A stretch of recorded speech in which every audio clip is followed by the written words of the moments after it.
And a very pleasant Monday to you at 12:07 in the West. It's the John Phillips Show. Mr. Randy Wings in Culver City. John, it is a new year, which means it's time for a reboot, a refresh, a time for a fresh start for a whole bunch of people, including California gubernatorial candidate Katie Porter, who, after the whole this scandal...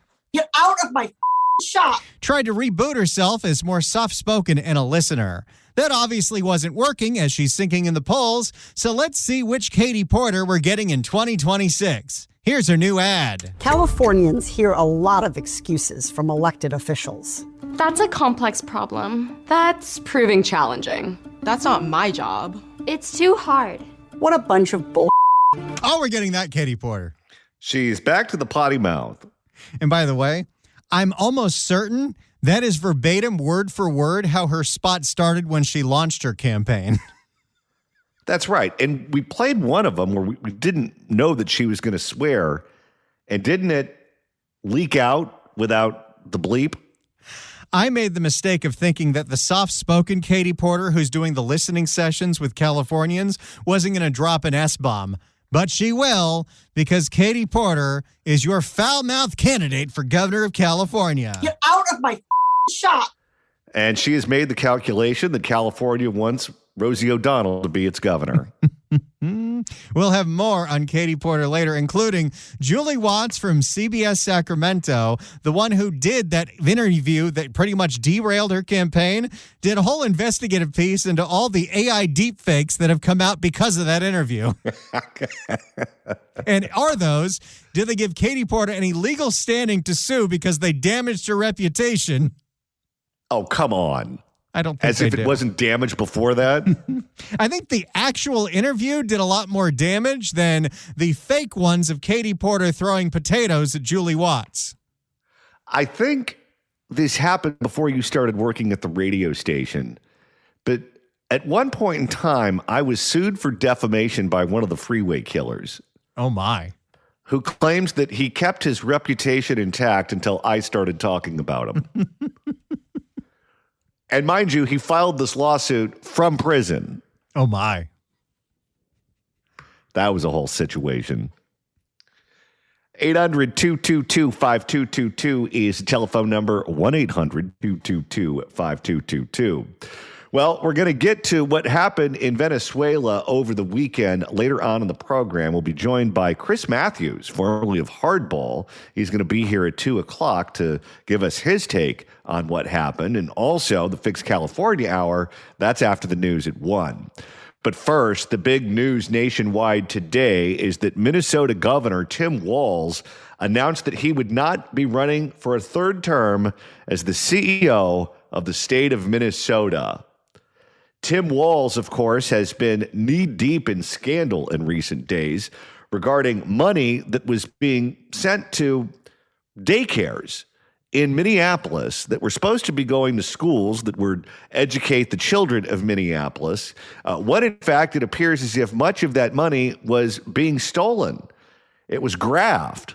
The Somali community, which runs most of those daycares that were supposed to be teaching the kids and babysitting the kids and those sorts of things, apparently many of those schools didn't have any children in them at all. They appeared to be fronts for organizations that were taking that money and using it for purposes other than what the money was allocated for. Tim Walz has snapped back at those who claim that the money was being stolen. He says that he's doing a crackerjack job keeping an eye on where that money is being spent.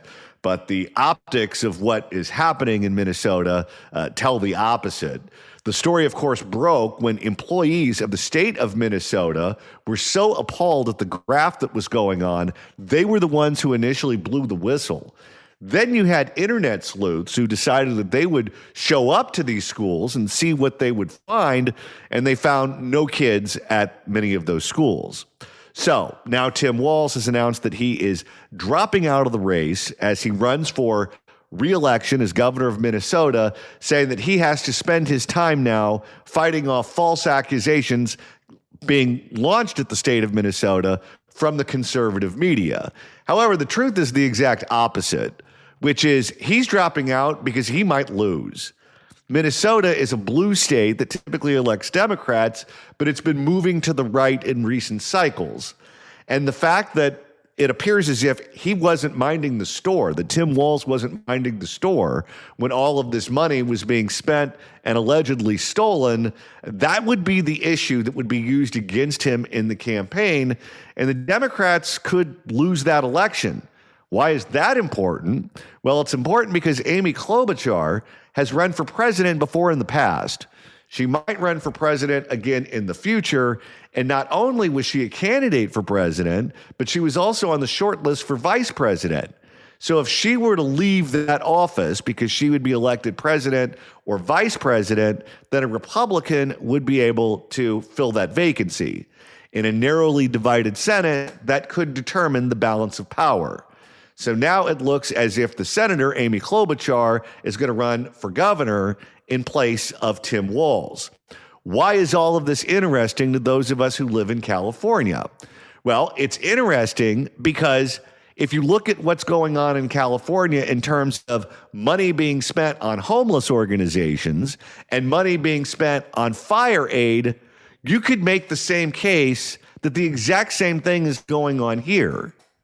In fact, Randy, you could make the case if you throw in EDD fraud and all of the money spent during the COVID years that it's much, much worse here. It's much more widespread here in so many different categories. Remember one of the stories, and there were so many big scandals going on in Los Angeles this year that it kind of got buried, but you had the indictment of a leader of a massive criminal gang organization that also happened to have a nonprofit that was getting hundreds of thousands of dollars from the city of Los Angeles for over a decade for a youth football league to keep kids out of gangs, and it was a front for a gang. And in Minnesota, the Republicans at least have a voice. There's not a supermajority for the Democrats in the state legislature. And there are Republicans elected to various offices within the state. So in theory, you have an opposing party who could pounce on you at any moment in time. In California, we're a one-party state. So if you are in charge, if you're the one who is distributing the money, if you're the one who's calling the shots, you don't have to worry about the opposition party blowing the whistle on you because they essentially don't exist. In California, the amount of money being stolen, I'm sure, is in the billions. Just from EDD fraud alone. What was that estimate, Randy? Like $30 billion?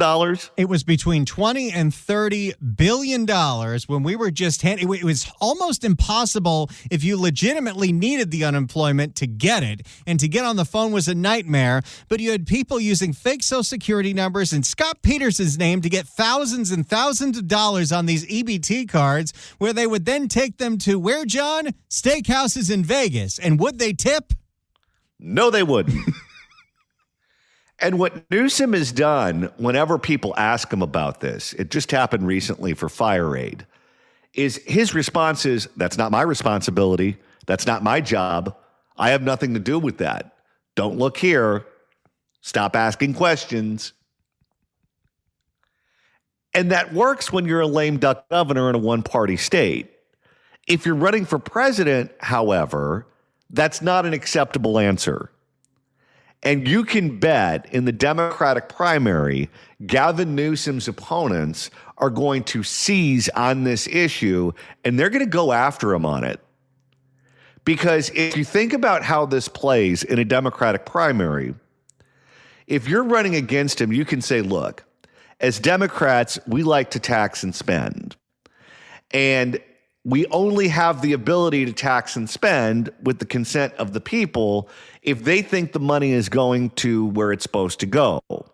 If the money's being stolen, what motivation does the public have to tax itself to spend money on groups that don't deserve the money? What happens is people turn on you. People say, why should I give you more money to distribute to your cronies and your benefactors? That's theft. That's waste. That's fraud. That's abuse. We don't want any part of that. And if you throw that charge at Gavin Newsom in the Democratic primary, that's a serious charge on that stage. because that does threaten their ability to tax and spend because they lose faith in the public. Where Tim Walz is in a pickle is that there are racial and ethnic issues that are going on in that state too, where the allegation is that it's going on primarily in the Somali community. They're the ones who are stealing the money. And because of the racial component, he's afraid to criticize them. For Gavin Newsom, it is so widespread, I don't think you could pin it on any one particular group because all the pigs are at the trough here. Well, you look at specifically the audit that was passed in the California legislature to figure out where the $20 billion went for homeless spending in 5 years. And Gavin vetoed it because he knows that if the numbers were out there of where that money went with the no results that we have for it, it wouldn't look very good. Now, would it?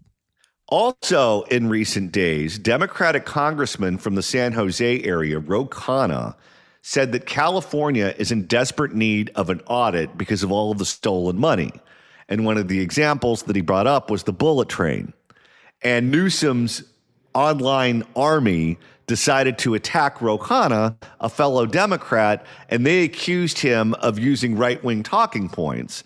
And they said that the bullet train has been a massive success because the money has gone to the unions, which is nuts because no Californian has benefited from riding the bullet train because the bullet train doesn't exist. From Newsom's point of view, it's a success, though, because the money being spent is going to the right groups.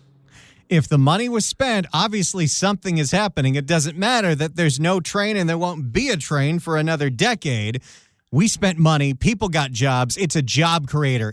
You can't think of it as a train, John. You have to think of it as an economic engine. Of all of Gavin Newsom's problems, this could be the one that prevents him from becoming the Democratic nominee. This could be his Achilles heel. I don't think it's going to be any of the other subjects that get brought up because the guy has a lot of failings. The guy is dishonest. The guy certainly has not been truthful about his own biographical history. We know about some of the radical legislation that he has signed. But keep in mind, this is a Democratic primary. So he's not talking to people like me. He's talking to people who vote in Democratic primaries, specifically in those early voting states.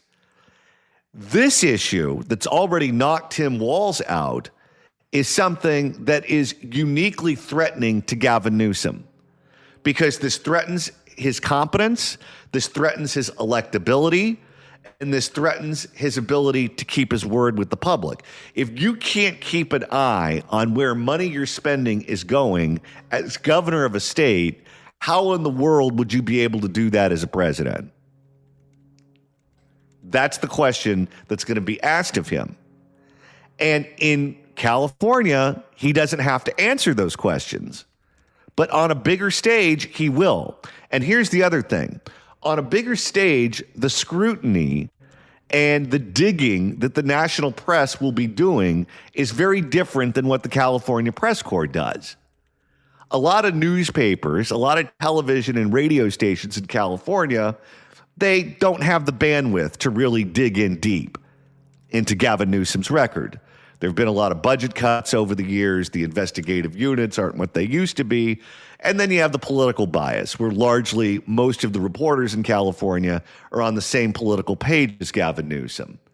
But Gavin Newsom won't be running against a Republican in the Democratic primary.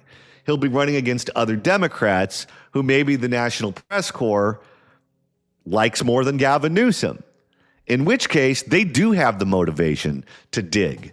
They do have the motivation to find out just exactly how much money was stolen in California. And Gavin Newsom isn't going to have any good answers. And for that matter, Rob Bonta could get caught up in this too, because in theory, he's the one who is supposed to be keeping an eye on it and supposed to charge people if they are stealing money that doesn't belong to them. But we know that Rob Bonta has been running a lot of interference for people who have been alleged to have been participating in activity very similar to all of this. This could be very, very interesting. Again, Tim Walz, the governor of Minnesota, announced today, or I guess it's been reported, I should say today, that that he will not be running for re-election as governor of Minnesota, as he is fending off attacks regarding money, government money, allegedly being stolen by all these fake Somali organizations. 800-222-5222 is the telephone number. Let's go to Robert in Santa Clara. Robert, hello. Yeah, you guys started off with the Newsom thing. I'm going to continue to roast him. You got 4 dams up north taken out, hydroelectric dams built by sweat and labor from the past. It's equal to giving up the Panama Canal, in my opinion. We should be the rice bowl and salad bowl of the world, and we can't fight fires. We can't give people water. We can't even move it down to the aqueduct. It's flowing out to the ocean. We could have built fish walks, and Newsom totally dismantled that. We got 4 refineries and 3 refineries leaving the state. We have the Elkhorn slough poisoning with the Vistra battery fires, and no one was evacuated. The fires let it burn. I mean, the guy shouldn't be in office. He should be in prison. Seriously, he's a super criminal. Whenever something goes wrong and we say, hey, we had fires that burned down the Palisades, why didn't the fire department have the money they needed? The answer we get is, well, there's no money for firefighting. Whenever there's a street takeover and the cops are outnumbered and they just let whoever is there loot the 7-Eleven and keep everyone up at night and destroy the intersection, the answer is we don't have enough money for that. Well, if you look at all of the money that is stolen by all of these phony baloney organizations that are taking money that's supposed to go to some cause and they're distributing it amongst themselves, as they are in Minnesota, apparently, the answer is we have the money. We just choose not to spend it on services that benefit the public. We choose to give it to politically connected groups so they can all make themselves rich. So I agree with you, and it's just insane to see. I mean, he gets glossed over. The media's with him. It's like I really believe there's a deep left state, and they want to install him as chairman of the New World Order. He's already been seen. Remember those all the SEALs there? He talks a good talk, but he's dismantling us, and he's setting us up for Agenda 21 and all that other stuff. It's ridiculous, and it's totally stupid. It's so overkill. And thank you for the call, sir. As Randy alluded earlier in the program, we have some Katie Porter news for you. Yes, but we also have to promote the remote. You know how that's true. You know how I told you during the break we got to promote the remote? You know how you don't listen to a word I say during the break? Sometimes I need a shock collar. Why don't you set me up, Johnny? All right. We're going on the road next week. How exciting is this? First day back, and we've already got a big live event to promote because we are going to be back at the Pineapple Hill in Sherman Oaks next Friday, January 16th from noon to 3. It's a live broadcast of the John Phillips Show on that epic patio at the Pineapple Hill Saloon in Sherman Oaks. They've got great food. They've got great drinks. Susan Shelley will join us from the Howard Jarvis Taxpayer Association because, of course, the courts have made it easier to raise your taxes. We need you to come by, not just hang out, but sign the petition to save Prop 13. You can go to the website, by the way, saveprop13.com. That's saveprop13.com. But we'll be telling you more about your taxpayer rights and protecting Prop 13. So if you're in the area, come and join us. It's going to be a Friday. It's light traffic. Take the day off. Get to Sherman Oaks, noon to 3 for the Pineapple Hill for another legendary John Phillips Show live broadcast. I recommend the Patty Melt. It's a good one. All right. Speaking of Patty Melts, let's get back to Katie Porter.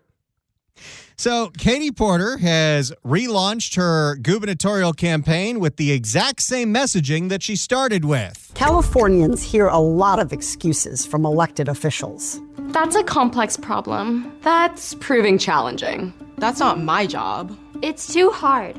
What a bunch of bull. I wonder if there's a focus group somewhere where she looked at the data and she said, okay, here's what Californians are looking for. They want a governor who might hit them. I can be that person. Well, all the rebranding she did after the big interview blow up with Julie Watts hasn't worked. Her poll numbers have only gone down. In fact, as soon as Eric Swalwell entered the race, he became the front runner, and now Katie Porter's an afterthought.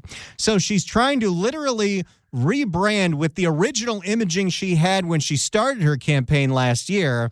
But unfortunately, she goes into 2026 with quite a lot of baggage, notably this. Get out of my shop. The 2025 drop of the year of the John Phillips Show.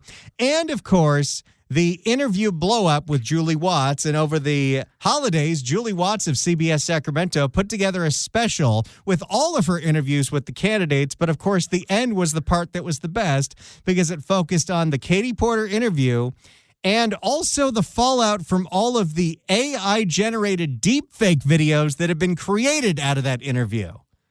Should we listen? Let's listen. This comes from Julie Watts' YouTube channel. You should subscribe to it. It's the question that thrusts the California governor's race into the national spotlight. Redistricting. What do you think of the governor's plan? I support the governor's plan. What do you say to the 40% of California voters who you'll need in order to win, who voted for Trump? How would I need them in order to win, man? Oh, it's already getting bad.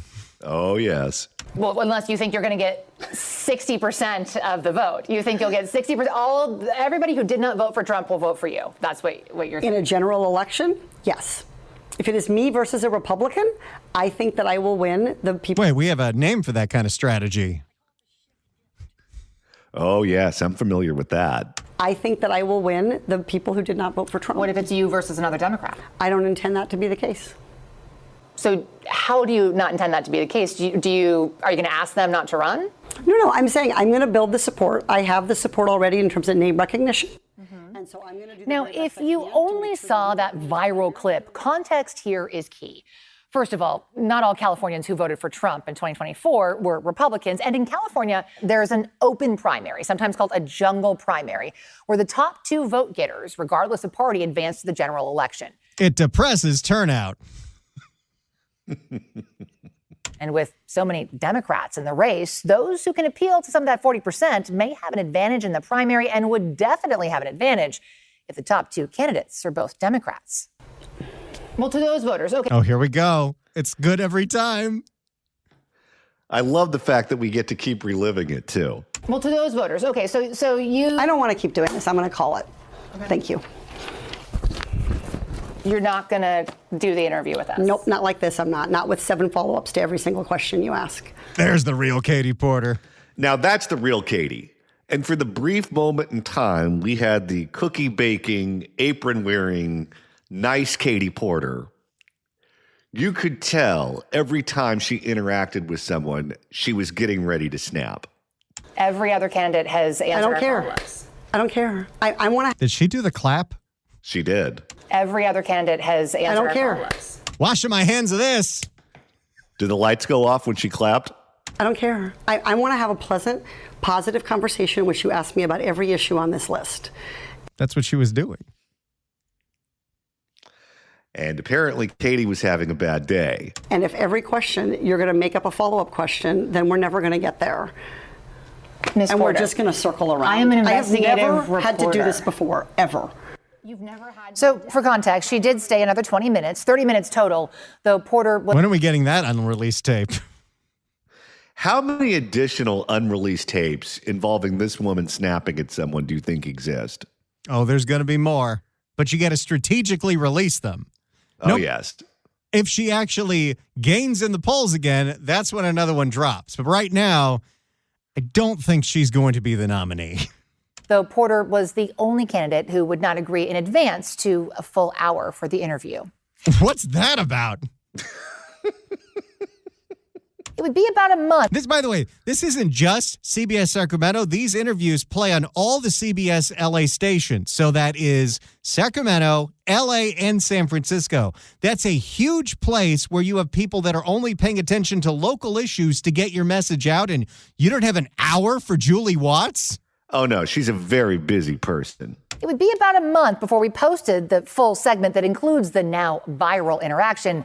And then it just happened to be a certain noon to 3 radio show that found that 30-minute interview with all the candidates, saw this buried in the middle of it, played it on the radio, told everyone where to find it, and, well, history is pretty interesting.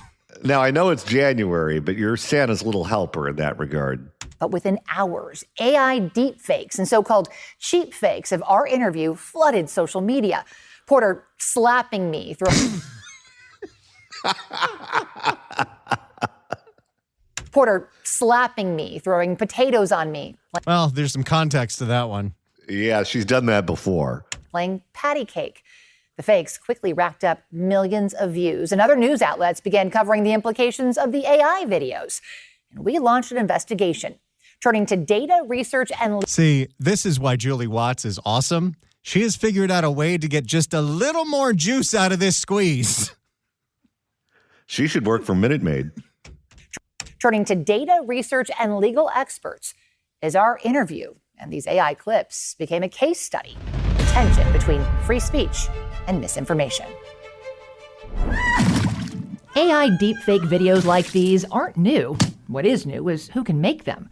Just days before our Katie Porter interview went viral, OpenAI released Sora 2, putting studio quality. This was really the test case for the first time in a political campaign that the deepfakes took over. Okay, but it doesn't matter how ridiculous the deepfakes are.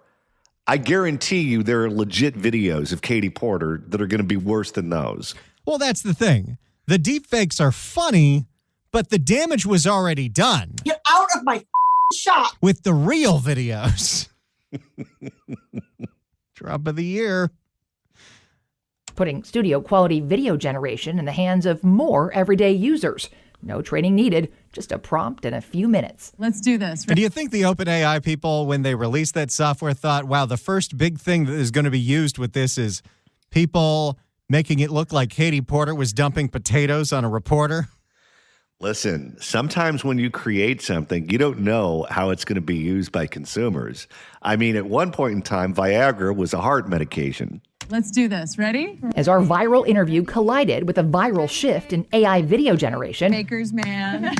These Katie Porter deepfakes became a case study on how quickly generative AI can distort real news content, how fast the fake videos can rack up views, and how lawmakers are struggling to keep up. So the lawmakers are still trying to regulate the internet from 20 years ago. Yeah, and they're also like 85. Do you think they're going to be able to figure this out? So my initial thought, frankly, is... Do you remember that? I remember the congressman, I think he was from Alaska, who described the internet as a series of tubes. Well, listen, back in the day, I used to be Larry King's fill-in when he had the television show. And you know what he referred to the computer as? And I'm not making this up. What's that? The box with the buttons. Larry. So my initial thought, frankly, is to laugh. And my second thought is whether or not there could be any legal action attached to these videos. CBS News. Wait, we're now going to see if Katie Porter should sue over the deepfakes? Yeah, I don't think she's going to sue anyone for making videos of her slam dunking mashed potatoes on someone's head. CBS News legal contributor Jessica Levinson notes parody and even false speech are protected under federal law. And in most cases, this is considered free speech. Just this year, California lawmakers passed 2 laws that would have required social media platforms to clearly label these videos as AI generated. And well, and most of them already do, and it's fairly obvious. The technology's not that good. The next time we have a slow news day, you know what we should do? What's that? We should take calls for an hour. What Katie Porter videos do you think exist out there that we haven't seen yet? And take them down within 60 days of an election because they feature Katie Porter, a political candidate. No. You don't get to pass a law that says we're going to get rid of all deepfakes regarding politicians because of an election. No. So what, is Saturday Night Live not supposed to do parody before an election? Because that's similar. But federal courts recently struck down both California laws, citing federal law that protects the social media companies. It was written back in the 90s when the internet was in its infancy, and, of course, citing free speech. That's the First Amendment that we have. Levinson says while there are protections against defamation, federal law shields the social media companies, so you'd have to track down the person who actually made the video. You have to track down Big Balls, who made the video of Katie Porter playing patty cake. I mean, using this video as a case study, certainly Katie Porter could argue that this is. I wonder how much money any of these people made if these videos got so many views. Like what, 15 cents? Well, just wait until some kid with a computer figures out that he can turn Katie Porter into the villain on The Little Mermaid. Don't give them any ideas. We already have, I can think of one listener who's probably already generating that as we speak. Pretty industrious. I mean, using this video as a case study, certainly Katie Porter could argue that this is false information. She did not, in fact, slap me. Well, I think we might have our first drop of 2026. She wanted to, though. Certainly Katie Porter could argue that this is false information. She did not, in fact, slap me.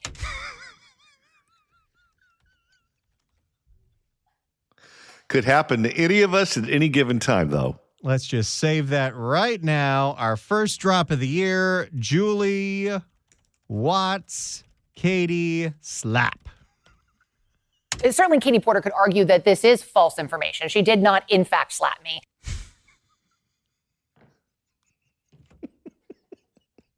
And I think she probably could also argue that it caused some sort of reputational harm. No, that was the real videos that did that. She was number one in the polls, and now she's not. Harm. She has dropped significantly in the polls. Do you think she would have a legal argument there? So, by the way, all the things that were in those deepfake videos, the throwing the potatoes, the patty cake, the slap, none of that compares to what actually happened, which was her threatening to walk out of an interview for being asked a follow-up question. And how many times was the real video shared on the news, shared on television, radio, social media? And how many times were those deep fakes shared? It's not even comparable. Do you think she would have a legal argument there? So she could. She would need to show that these videos really were reasonably believable, that they were made with. Well, they weren't. No. Maybe the slap. Made with the proper level of intent, again, actual malice, and that they, in fact, did cause reputational harm. If a video just confirms what we already believe about somebody, there can be a question about really what you would be able to recover. And it can't really defame someone who's already got a bad reputation. No, and it's virtually impossible to defame someone who's a public person. Remember when Mike Madrid, that Lincoln Project guy, for whatever reason, decided to attack me on social media? And he claimed that I ran a PPE company that stole hundreds of millions of dollars from the state of California. Which is funny because I always thought I was a radio host and a columnist at a newspaper. All this time I was running a company I didn't even know I owned. But according to him, that's what I did. And he just kept doubling and tripling down. And I actually tweeted him publicly and stated, "You have the wrong person. I have no clue what you're talking about." And he just kept going. And I contacted an attorney and I said, "Hey, is there anything I can do about this?" And the answer I got was, "You're a public person. He can say whatever he wants." And research from the First Amendment Institute suggests content does not have to be believable to influence elections.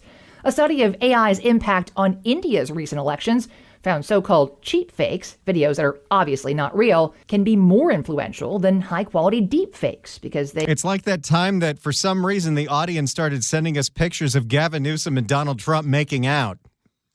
Or how about the one, remember when that Karen stole the home run ball in Philadelphia? Yeah. And they did the videos of her turning into some kind of lizard person? You're saying that wasn't real? Apparently not. Because they reinforce emotions and existing attitudes, and cheap fakes are far more common and they spread more quickly. CBS News California. There you go. That is the investigation into, did all those deepfake videos from the original video harm Katie Porter's reputation? I think no. Let's go to Clifton. Clifton, Happy New Year. John, Randy, what's going on? Top of the new year to you guys, man. And may God have his blessings on your show in your lives from day to day through this year, okay? That's my blessing. I'm speaking over you guys. But what I'm calling you about is this situation in Minnesota, and the situation that we are being fleeced like no one's business. And it's been the case since the Tea Party situation with that Laura Lynn or the one, whoever that was with the IRS, with the Tea Party situation. You understand what I'm saying? At that point, I made it, and I had to, my wife would beat me across the head with this because she one of those straight-laced people that just do, IRS returns every year. I was like, you know what? I'm not going to do this year. We're going to wait till next year to do it. And that's what it is. We need a tax revolt in this country. You understand what I'm saying? Okay, now, Clifton, I do have to warn you. I don't want you to end up with Wesley Snipes, though. No. I'm straight with them now because, like I said, I only do it for 2 years. All right. I might not. Okay, we're out of time, Clifton, but Happy New Year to you, and thanks for the call. We look forward to many more from you in 2026.